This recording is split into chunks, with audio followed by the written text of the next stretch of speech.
So first of all, I have to apologize because I didn't bring my Bible. You know, I've preached only a handful of times, and actually, Brian, who is my husband up in the streaming booth, threw me a little bit of a curveball unbeknownst to him this morning because he took the insert from my teacup, or this cup right here, and I put his insert on that had none of the pieces. So as I was walking out the door, tea went flying all over, and the Bible got left at home. So when I look at my phone, it's only the Bible app. I'm not like checking texts or anything. Or am I? Maybe. You don't ever know. It could go either way. So this is the final week of Pastor Fran's series, Further Up and Further In, listening deeply to the Gospel of John. And this morning we're going to take a look at John chapter 10 a little bit, which if you know that chapter at all, you know it's a little bit of a challenging chapter because it's talking about Jesus speaking to us and us knowing his voice. Now, in theory, that should be simple, right? I mean, how many of us can hear the voice of somebody that we know, someone that we're really close to, and just by hearing their voice, we know that it's them? How many times have we heard our child or our spouse or one of our best friends when they're not in eye shot of us, and we go, oh yeah, I know that that's them, and we get that overwhelming, warm and loving feeling thinking, oh, that's my person, you know? But we're in tuned and in sync with those people, so it's easy for us to hear them. Think about the time prior to caller ID. I'm totally dating myself here. So, you know, the times when you had a phone on your wall and it would ring and you'd answer it, hello, and somebody would say hello or hey, hi, whatever, and you knew exactly who it was just by that one word. It didn't take any extra, oh, hey, this is so-and-so, though if you had, you know, the generation before us and you had the proper etiquette, you said who you were. But we knew. And if it was just that easy with God, if we were able to hear his voice, like, oh, hey, I pick up the phone and I can hear him, or better yet, if God was talking to us and we had a caller ID. So on my phone, I have, I don't know if any of you guys have this, but the in case of emergency contacts. So it's funny because I know you guys always laugh when it comes on our truck. So my emergency contacts, in case of emergency, ICE, so it'll come in as like Ice Brian, okay?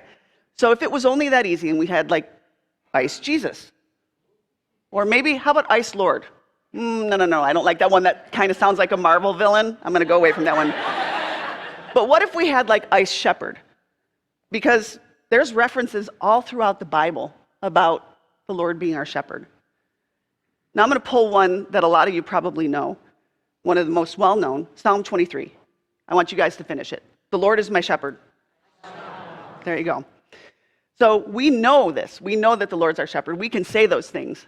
But do we really know what a shepherd does? It's not something that in our current culture that we see. Like, we're not going to go to downtown Plainfield and, oh, hey, there's the shepherd leading the sheep through the downtown. So preparing for this morning, I wanted to get some information on shepherds to kind of have that as a point of reference. Did you know, excuse me, that sheep herding and shepherding was a common practice thousands and thousands of years ago, long before the birth of Jesus. But during his time, it was also still a vital occupation. The job of a shepherd is they're tasked with keeping their flock of sheep together and getting them to go where the shepherd wants them to go. And he does that by leading them, by walking in front of them. He leads them along to protect them. He guides them to the appropriate fertile feeding grounds. And he leads them out to fields and then back to safety where they can rest. But have you ever thought about how a sheep knows to follow their shepherd? Well, sheep learn to follow the movements and gestures of their shepherds, but they also start to recognize their scents and their sounds. They recognize their faces, which I thought was really kind of a cool thing. But get this one, they recognize their voices. So if you think about it, if there's a sheep and he's kind of gone astray a little bit and he's in an area where he cannot see his shepherd, but he hears his shepherd's voice, he knows what direction to go for safety and security. So hearing the shepherd's voice and knowing it's their shepherd, that's an important nugget of wisdom to have as we step into John 10. But before we dive in, we need to take a quick look at John 9 to kind of give us a frame of reference for what was going on prior to this John 10 conversation. So in John 9, the story of the man who's born blind is talked about. And Jesus heals this man by spitting into the dirt and making mud with his saliva, and then putting the dirt on the man's eyes and saying, go wash in this specific pool. So people bring him over there, and then he was healed. So unlike our day and age where everybody's in their houses, there's not people hanging out outside talking, in Jesus' time, everybody's hanging out around. So there's chatter. There's all kinds of chatter. And the chatter starts about, hey, isn't that the guy who was born blind? No, that wasn't that guy. Well, he looks like that guy. Hey, are you the guy? He's like, yeah, I'm the guy.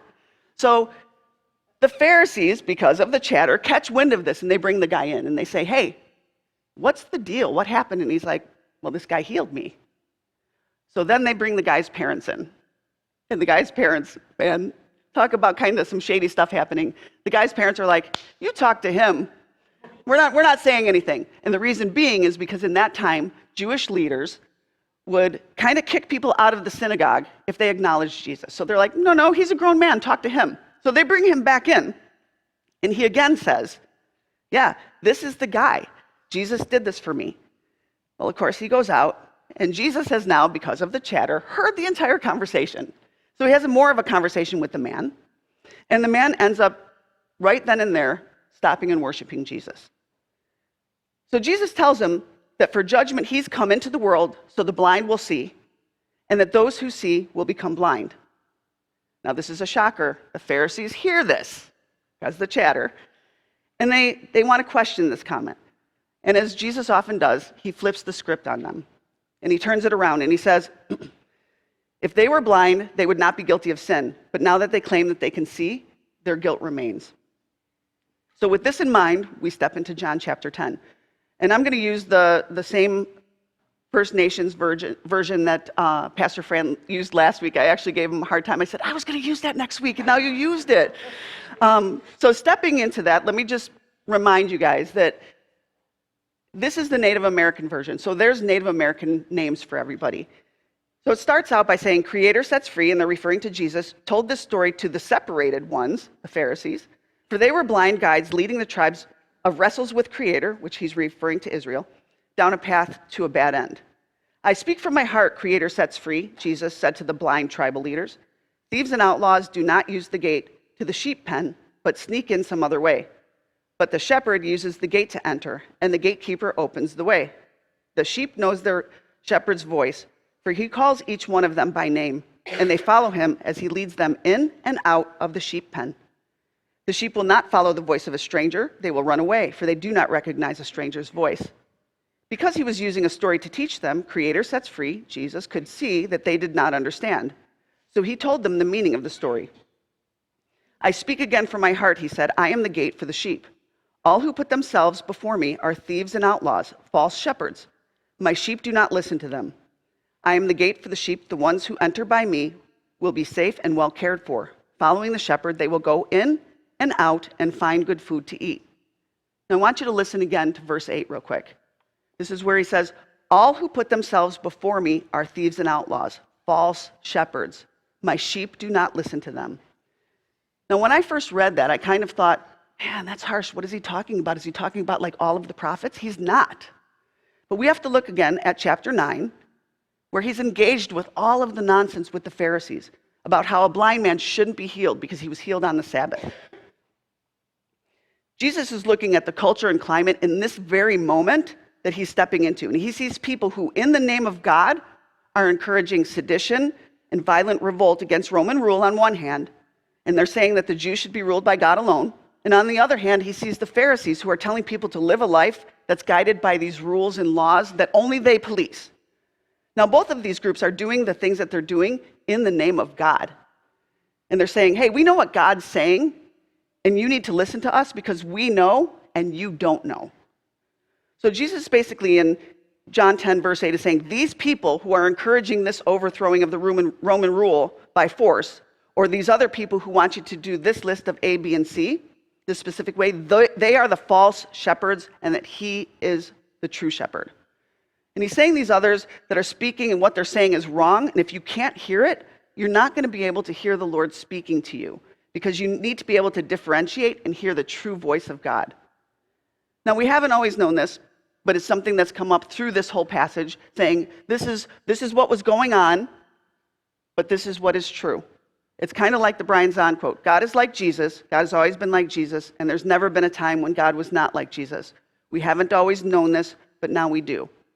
So basically, if you're wanting to hear from God, look at Jesus. He's the picture. He's the example. But if we think that God's speaking to us, we need to see God as part of a growing and shifting in us, a rethinking, asking, am I seeing this right? Should I step in this direction? Several times in John 10, Jesus talks about being the good shepherd, the one who watches over the sheep, the one who lays down his life for the sheep. And again, he says, the sheep know their shepherd's voice and they follow him. But how?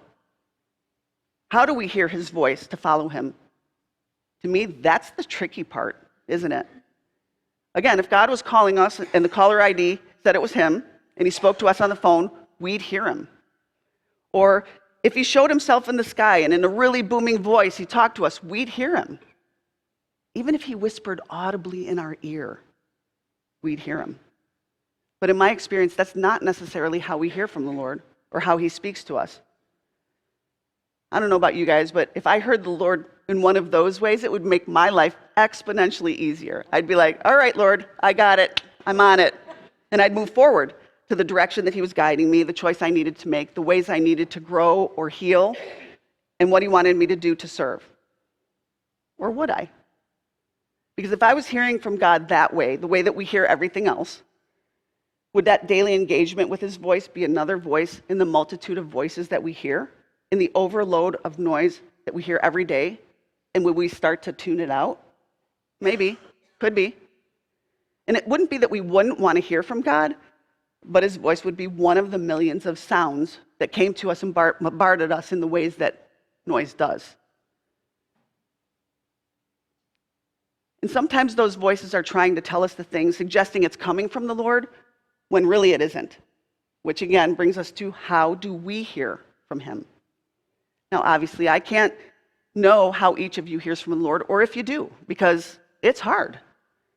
But I do have to say a couple of things, kind of as a caution. No matter what way God speaks to us, the first thing we have to do is be discerning and cautious and seek confirmation from people that we trust, friends who are also on a journey, to help us make sure that what we're hearing is actually from the Lord and not something that we want to hear. Also, the Lord is never going to have something guide us in a way that's something that's illegal, immoral, unethical, or unjust. Never. So God's not going to say, hey, go over there and take this person's whatever and keep it because it'll make you feel good.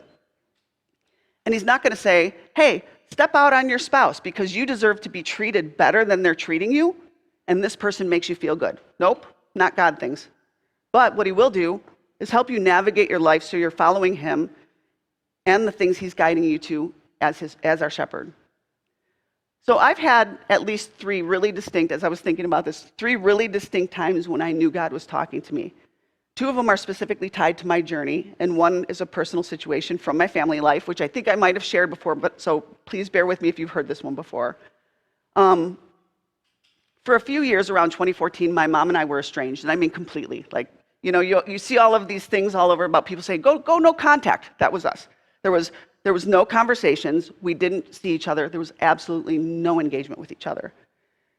God was working really hard in me during that time to heal the things that brought me to exactly that place in my life. He was growing me and shaping me. And at any point during that 3 years, if you had asked me if we would reconcile, I would say, I don't ever see that happening, nor do I necessarily want that to happen. So here I was one Saturday, and it's funny because as I was kind of going through this the last couple days, there was a couple things that jumped out to me as, oh, there's a little bit of symbolism there. So here I was one Saturday before Easter, and I'm shopping in Meijer. And you know how you go into Meijer and there's these buckets of flowers around the holidays. So I'm passing the buckets of flowers and there's cut tulips. My mom loved cut tulips, not the potted tulips. Now I had walked through tulips in stores for the previous 3 years. 3. There's the symbol. 3. Nothing. Not one time did I feel like anything. There was nothing. There was no response in me. But this trip, I feel a strong voice in my head saying, you should buy these tulips for mom. And I'm probably thinking, yeah, never. That is never happening. I'm not buying her flowers. So keep in mind, at this point, my mom had actually refused gifts that I had sent with other people. She'd refused delivery on something I sent from a company. So buying her something that day was probably the farthest thing from my mindset of what I would be willing to do as anything. So I shrugged it off and I continued shopping. And a few minutes later, I feel strongly like I'm supposed to go over by the tulips. So I wander over again, thinking, what is going on? And no, I'm not buying the tulips for her. And again, I walk away to shop some more. And again, the third time, there's the symbol again, third time, you need to go buy the tulips and you need to get some for your mother. An overwhelming sense prompting me to action. It wasn't an audible voice, but it was a feeling that was driving me to that part of the store, the entrance, where I had no other reason to be except for the flowers. So now I have a strong suspicion that it's not my thinking. And why did I think that? Because the very last thing I wanted to do was buy this person who had been horrible to me anything, let alone her favorite kind of flower. So you know how we do things. So I bought the flowers, and I thought, fine, I'm never bringing them. Because I was going to win that battle, you know. And God let me win that little battle because he knew he'd win that war. And a few days later, I wake up with an overwhelming feeling, almost like I was compelled to not only deliver the flowers, but to write a card with very specific wording in the card. Like, this is, I don't even speak this way, write this. Okay. So I get in the car to go.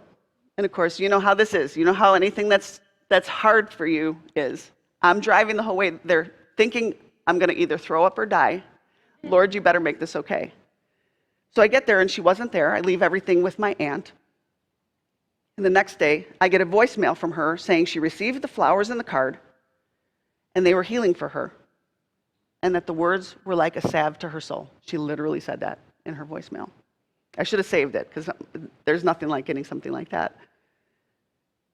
The Lord guided me to do that. He led me as my shepherd to that exact moment. He made it safe for me.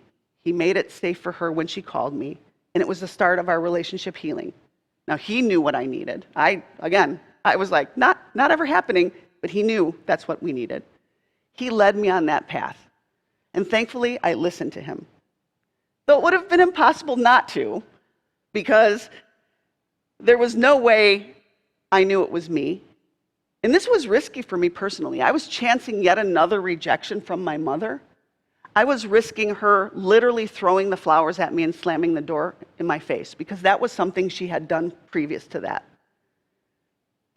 So it was definitely not me driving those thoughts, but that overwhelming push to do that was undeniable, and it was something that I couldn't ignore. And I strongly suspect if I had ignored it, there would have been some other reason for me to go back to Meyer, and the same conversation would have happened, and I would have had to buy the flowers anyway.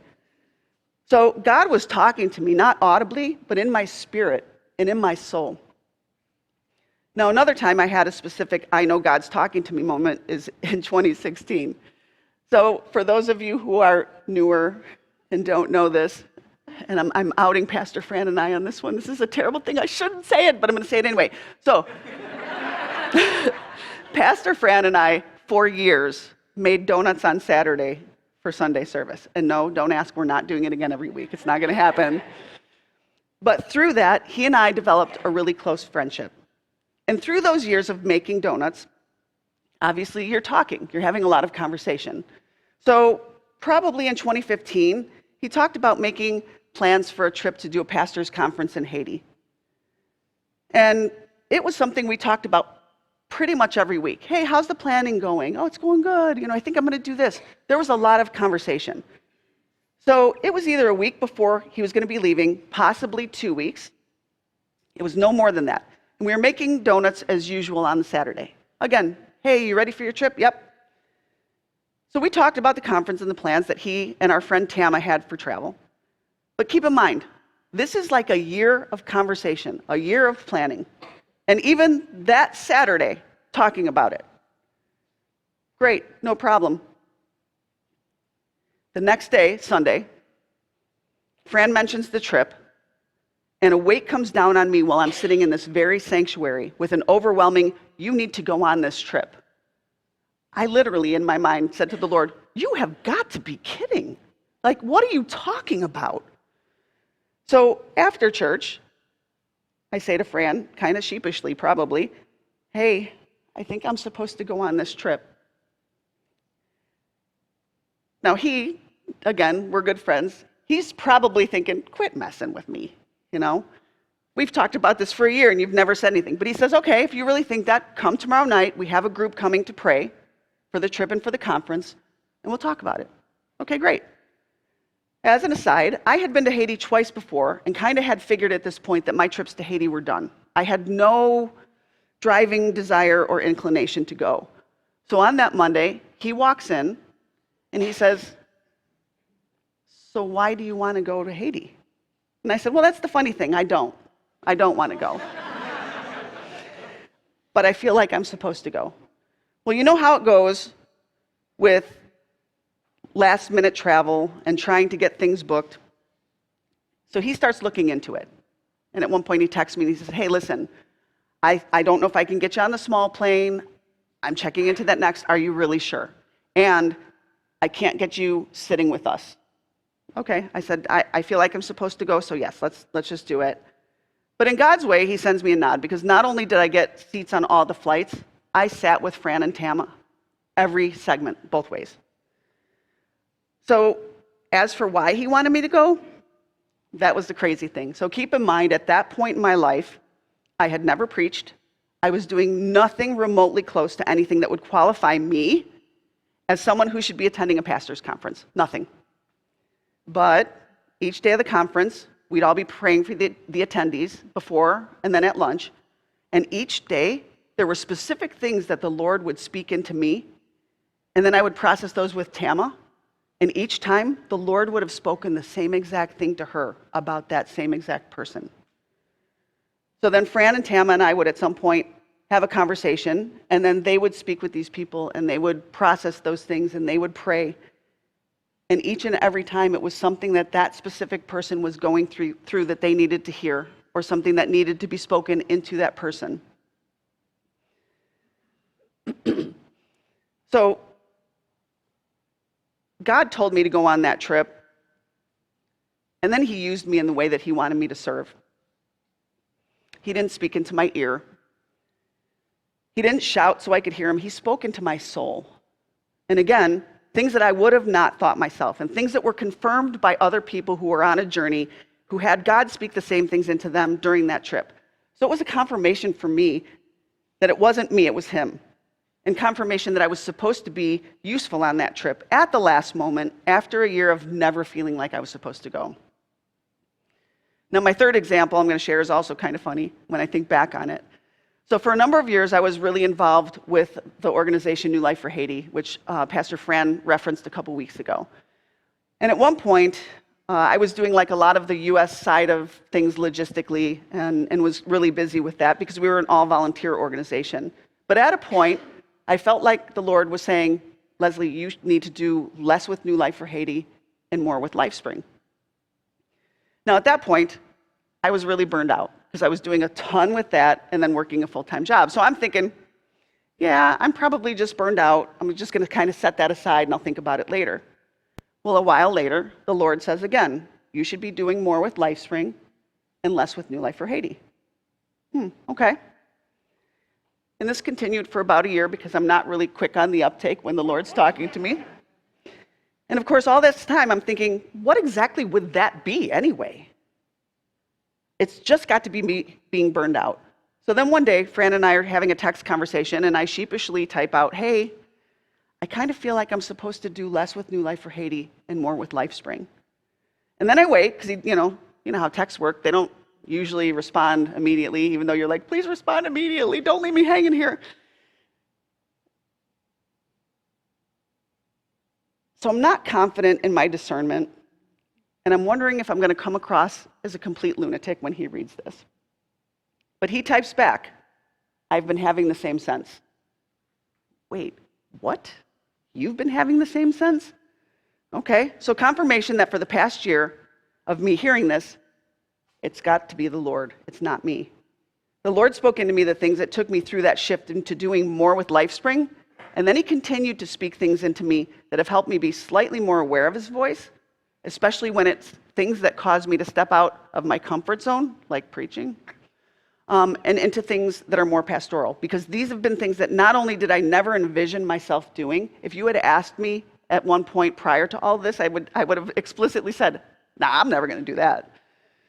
So I've shared some of the ways that I've heard the Lord speaking to me, but I know there's no way that I can do justice to being able to fully explain or illustrate how that looks for each of us. And I'd imagine that God speaks to us in as many ways as there are people, because he knows exactly the way that each of us can or needs to hear his voice. So later in John chapter 10, Jesus says, I am the good shepherd, the one who lays down his life for the sheep. The Father knows me and I know him. In the same way, I also know each one of my sheep, and they know me. I have other sheep who are not from this flock. I will go find them, and they will also hear my voice. So is it as easy as waiting for the phone to ring or waiting for the bullhorn to sound saying, hey, you, I'm talking to you? Yeah, I love that one. No, unfortunately, it's not that easy. So what can we do to ready ourselves to hear from the Lord? Well, the first thing we have to do is be quiet. And I mean really quiet. We need to turn off our minds. We need to tune out the outside noise. And we need to sit quietly, soaking in that quiet time with the Lord. And if you haven't done it before, it's hard. Like, I don't know about you all, but my mind is going probably all the time, 100 miles per hour. So when I do it, every single thing that's going on in nature, because I'm usually outside, distracts me. So I'll be sitting there and I'll think, here I am. Oh, I wonder what kind of bird that is. Stop it. Oh, it's really kind of warm, but the breeze is broke. Stop. I think there's a car horn somewhere. Leslie, would you stop? But it takes refocusing my focus. Just being in the silence and not engaging with the sound.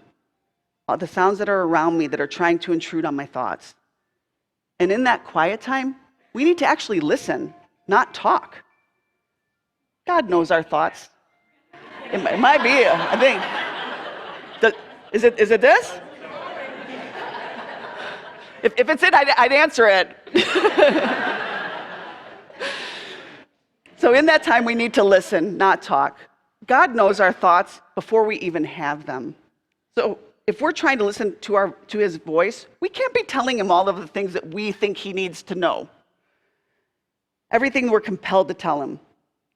And if we're struggling with hearing our shepherd's voice, we need to be intentional about being quiet and just listening.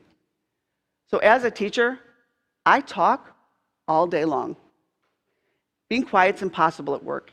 And then when I'm at home, the rest of life is happening. And so I have to engage with it, and I'm not quiet. So for me to be intentionally quiet with the Lord, I often have to start that time out asking the Lord to speak into me the things that I need to hear. And let me say that again. I ask him humbly, please speak into me the things I need to hear. Things I need to grow. Things I need to heal. The things I need to hear that are beautiful and from him. And we all have different thoughts, opinions, lenses, wounds, and perspectives. We all have different spiritual histories, and our journeys are not the same. So the Lord needs and speaks very personally and very individually into each of us. The things that help us, not the things we want him to tell us. And it's a risky thing to ask the Lord, because if you ask him and you quiet your soul, he's very likely to speak those things into you. Sometimes things that are corrections or things that you think, oh, I need to grow in this way. It's going to be hard. But what beautiful things he can speak into you if you're open and ready to hearing them. So what happens if I start to think I'm hearing from the Lord? Well, first, again, God's very personal. So for me, it's something I try to look at and first wonder, is there a gain in what I'm thinking? Is this God or is it me? Like, if the Lord said to me, hey, Leslie, you should quit work and become a stay-at-home dog mom. But did he? Pretty sure he didn't. Or, Leslie, I know you're really, really craving that angel cream donut. Go over to Donut Bros, get a dozen, eat a few. It'll make you feel good. But is he going to do that? Jen's saying yes. I don't know. Yes, it is. Pretty sure he's not. But in all seriousness, intentionally being quiet and listening, if it's God, you're likely to hear him speak those things multiple times into you. As I said before, sometimes up to a year. But it's important that you have that discernment and don't just act on something right away, because making sure it's the Lord is super important. As you heard from my examples, I talked to people I trusted who are also on the journey with the Lord. And walking through these two situations and having heard the things I've confirmed by people who are on a journey and with the actions afterwards, I've become slightly more confident in knowing it's when it's me and when it's the Lord. Not always. So this I don't even have in here, but I'm going to share it anyway.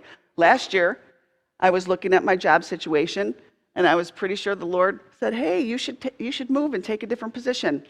Yeah, no, that was all me. It was all ego, and it was a bad decision. So that was some confirmation that it was all me. So one last thought on all of this, though. The Lord is our shepherd, and he's speaking to each of us, even if we're not listening, even if we don't hear him. And we will know his voice when we hear it. But it's like any other muscle that we need to build up. It takes practice. And we need to continue to be quiet and to listen and to ask the Lord to speak into us. And as we get stronger doing that, the Lord will find the ways that each of us needs to hear to know that it's him. But then we need to practice that again too, to be sure it's him. And we need to keep doing that until we start to get a good gauge on when it's him and when it's us. The Lord wants to walk our journey with us. He wants to guide our path and lead us to the living water, to the green pastures, to the place of becoming the person that we're supposed to be, and to be fully healed and whole. He wants to lead us in and to lead us out to the good food, as it said in John 10. But we need to keep at the center the idea that God, that is revealed in Jesus, cares about growing in us love and joy, peace and patience, kindness and goodness and faithfulness. Jesus repeatedly tells us that he's our shepherd, and he knows each of us, and we know his voice. And he wants to bring peace, healing, growth, and the recognition of the beautiful children we are to the very essence of our beings, so that it can never be questioned by us. He just calls us to be willing to put in the work and to set aside everything that distracts us, to filter out all of the voices that say that they're his but aren't, and to put aside everything that takes our attention and give him our undivided attention and time. Now, he's ready and waiting for us, and he's inviting us to be still and quiet with him. My question is, will you accept that invitation? If you will, as you come up to communion today, I want to encourage you to speak that commitment to the Lord and to take in his body and blood as you do that. Let's pray. Heavenly Father, I just want to thank you so much for always being faithful, always being present with us, even when we don't see you, when we don't hear you, when we don't feel you. You are always still there, waiting for us. I thank you for your love and your mercy and the grace that you give us every day as we walk down paths that aren't from you, as we get distracted by the noises of life, and as we take little side trips off of the journey that you're intending for us to be on. Father, I just ask as we step into this week that you help each of us hear you more clearly, that you help us to be able to discern when it's you, and that you help us to keep you at the center. And all of these things we pray. Amen.